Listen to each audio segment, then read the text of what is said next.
Assalamualaikum warahmatullahi wabarakatuh. Perkenalkan, nama saya Reski Fitriadi dengan NIM 2511102431296. Saya akan mempresentasikan PPT saya yang saya ambil dari makalah yang saya buat. Sebelumnya, saya berterima kasih kepada dosen pengampu pada mata kuliah pengantar bisnis, yaitu Bapak Jubaidi SEMM, karena telah memberikan bentuk penugasan ini sebagai bentuk perbaikan dari nilai UTS. Tanpa berlama-lama lagi, mari kita masuk ke materi utamanya. Pertama-tama, kita akan membahas tentang konsep bisnis. Sebelumnya, apa itu bisnis? Bisnis adalah aktivitas ekonomi yang melibatkan proses produksi, distribusi, dan penjualan barang atau jasa. Tujuannya ada dua, yaitu menciptakan nilai tambah serta menghasilkan keuntungan dengan cara memenuhi kebutuhan masyarakat. Menurut studi yang saya ambil dari Google Scholar, yaitu Faisal dan Rohimatin pada tahun 2024, untuk memulai bisnis kita tidak bisa tebak-tebakan. Kita wajib melakukan analisis pasar terlebih dahulu untuk mengidentifikasi perilaku konsumen, tren, dan posisi kompetitor atau pesaing.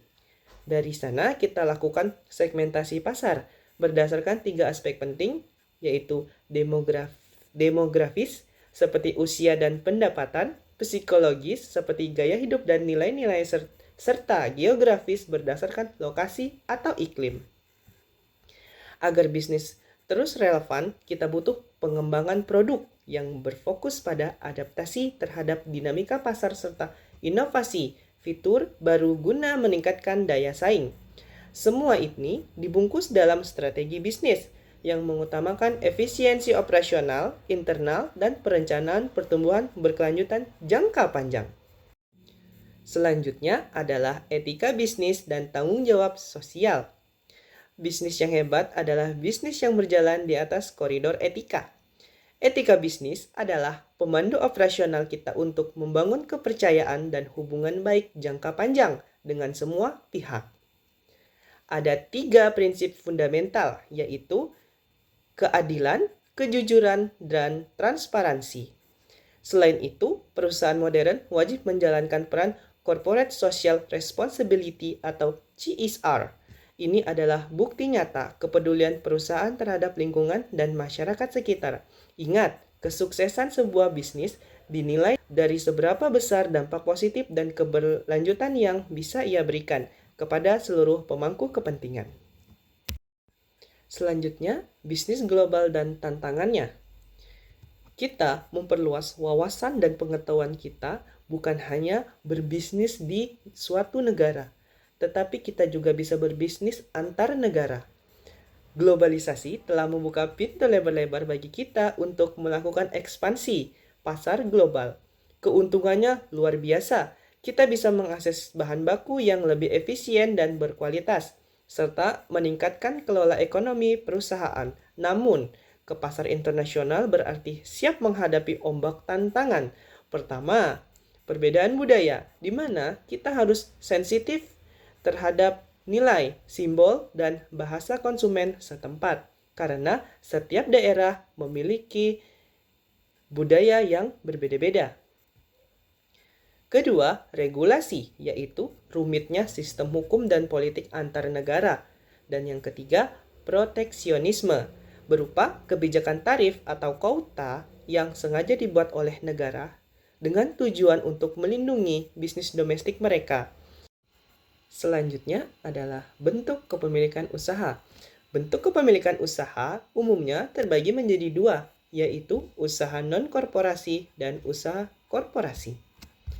Usaha non-korporasi, seperti usaha perseorangan atau CV, memiliki kelebihan pada proses pendiriannya yang sederhana, cepat, serta fleksibilitas operasional yang sangat tinggi. Namun, keterbatasannya adalah modal investasi terbatas dan tanggung jawab pribadi pemilik tidak terpisah dari aset bisnisnya. Artinya, Jika ada utang bisnis, aset pribadi pemilik usaha bisa ikut terseret. Sebaliknya, usaha korporasi seperti perseorangan terbatas atau PT bertindak sebagai badan hukum yang terpisah.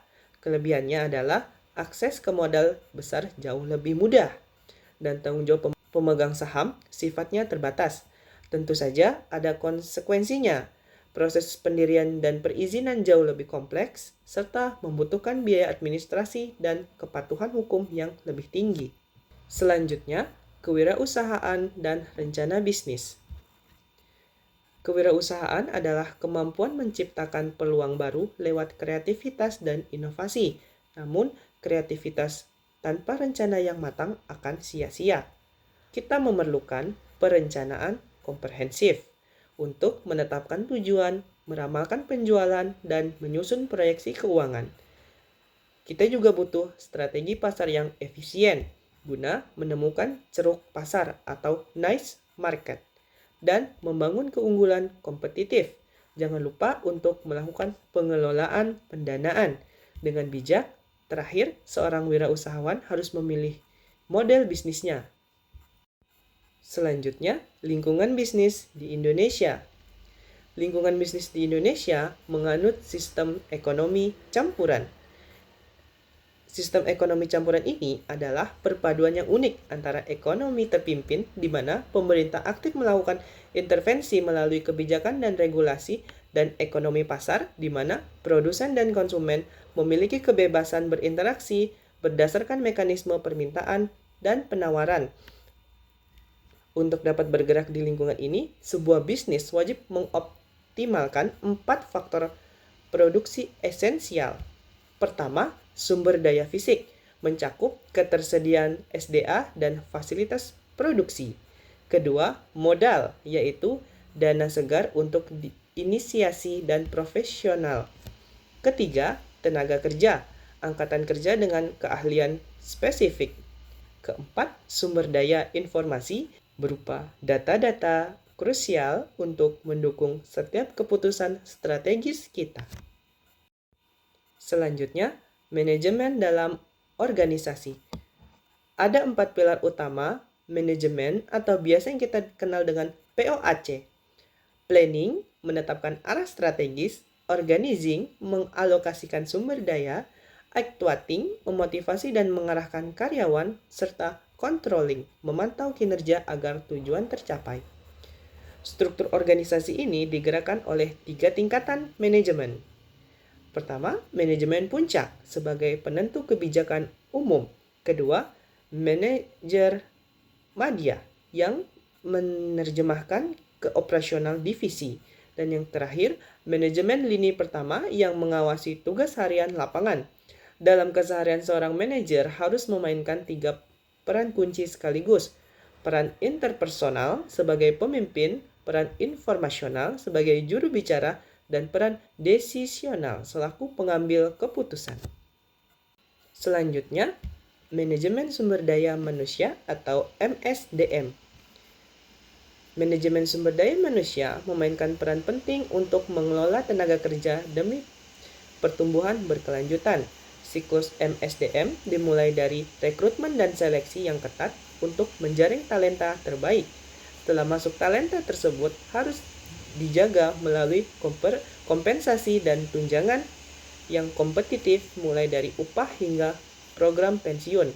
Kemampuan mereka juga harus terus diasah melalui aspek pengembangan kinerja berupa pelatihan terstruktur, dan yang terakhir, seluruh proses ini wajib berdiri di atas asas kepatuhan hukum untuk mematuhi Undang-Undang Ketenagakerjaan Nomor 13 Tahun 2003 dan Aturan K3 demi menjamin lingkungan kerja yang adil, amanah, dan sehat.